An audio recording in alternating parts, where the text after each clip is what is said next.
Hi hello ನಮಸ್ಕಾರ. ನೀವು ನೋಡ್ತಾ ಇದ್ದೀರಾ ಸಮತಾ ಪಬ್ಲಿಕ್ ನ್ಯೂಸ್ 24x7ಗೆ ಸ್ವಾಗತ. ಹುಕ್ಕೇರಿ ವಿದ್ಯುತ್ ಸಹಕಾರಿ ಸಂಘ ಚುನಾವಣೆ, ಕತ್ತಿ ಎಬಿ ಮೇಲುಗೈ, ಜಾರಕಿಹೊಳಿ ಜೊಲ್ಲೆ ಹಿನ್ನಡೆ. ಹುಕ್ಕೇರಿ ತಾಲೂಕಿನ ಗ್ರಾಮೀಣ ವಿದ್ಯುತ್ ಸಹಕಾರಿ ಸಂಘದ ಚುನಾವಣೆಗೆ ಭಾನುವಾರ ಬೆಳಗ್ಗೆಯಿಂದ ಮತದಾನ ನಡೆದಿದ್ದು ತಡರಾತ್ರಿ ಫಲಿತಾಂಶ ಹೊರಬಂದಿದೆ. ಒಟ್ಟು 15 ಜನ ನಿರ್ದೇಶಕರ ಸ್ಥಾನಕ್ಕೆ ಬಂದಿದ್ದ ಚುನಾವಣೆಯಲ್ಲಿ 36 ಜನ ಸ್ಪರ್ಧಿಸಿದರು. ಆದರೆ ರಮೇಶ್ ಕತ್ತಿಯವರ ಫೈನಲ್ನ ಎಲ್ಲ 15 ಸ್ಪರ್ಧಿಗಳು ಜಯ ಸಾಧಿಸಿದ್ದಾರೆ.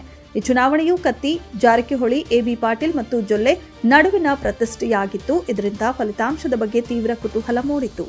ಮಾಜಿ ಸಚಿವ ಎಬಿ ಪಾಟೀಲರಿಗೆ ಡಮ್ಮಿ ಎಂದಿದ್ದವರಿಗೆ ಕೇಳುತ್ತೇನೆ, ಈಗ ಹೂ ಈಸ್ ಯುವರ್ ಡ್ಯಾಡಿ ಎಂದು ಮಾಜಿ ಸಂಸದ ಅಣ್ಣಾ ಸಾಹೇಬ್ ಜೊಲ್ಲೆ ಹಾಗೂ ಸಚಿವ ಸತೀಶ ಜಾರಕಿಹೊಳಿ, ಶಾಸಕ ನಿಖಿಲ್ ಕತ್ತಿಗೆ ಟಾಂಗ್ ನೀಡಿದರು. ಭಾನುವಾರ ತಡರಾತ್ರಿ ಫಲಿತಾಂಶ ಹೊರಬಂದಿದ್ದು ರಮೇಶ್ ಕತ್ತಿ ಮತ್ತು ಮಾಜಿ ಸಚಿವ ಎಬಿ ಪಾಟೀಲ್ ಬೆಂಬಲಿಗರು ಸಂಭ್ರಮಾಚರಣೆ ಮಾಡಿದರು. ವರದಿ ರಮೇಶ ಬುಟ್ಲಿ. ಮುಂದಿನ ಸುದ್ದಿಯೊಂದಿಗೆ ಮತ್ತೆ ಭೇಟಿಯಾಗೋಣ. ಅಲ್ಲಿಯವರೆಗೆ ನೋಡ್ತಾ ಇರಿ. ಇದು ನಿಮ್ಮ ಸಮತಾ ಪಬ್ಲಿಕ್ ನ್ಯೂಸ್ 24x7. ನಮಸ್ಕಾರ.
ನಿಮ್ ತಂದೆಗೆ ನಮ್ಮಿ ಅಂತಿದ್ರು ಸರ್.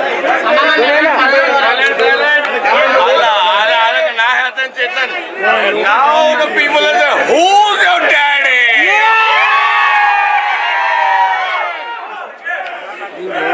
ಈ ಒಂದು ಚುನಾವಣೆ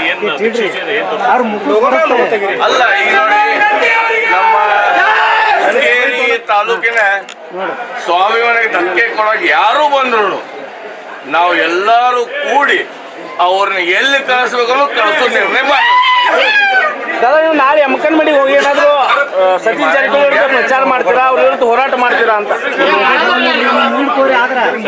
ಜಾರಕಿಹೊಳಿ ಪ್ರಚಾರ ಮಾಡಕ್ಕೆ ಎಲ್ಲಿ ಬರ್ತದೆ?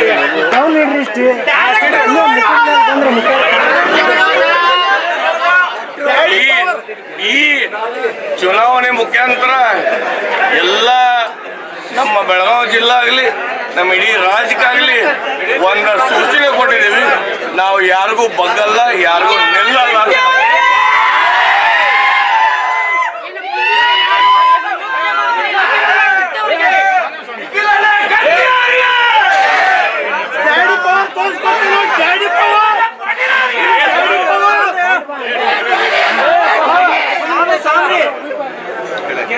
ಮಾನ್ಯ ಮಾಜಿ ಸಂಸದರ ಬಗ್ಗೆ ತಾವು ಕೇಳ್ತಾ ಇದ್ರಿ. ಅವರು ನಮ್ಮ ಕ್ಷೇತ್ರದಲ್ಲಿ ಎಂದೂ ಕಾಲಿಟ್ಟಿಲ್ಲ.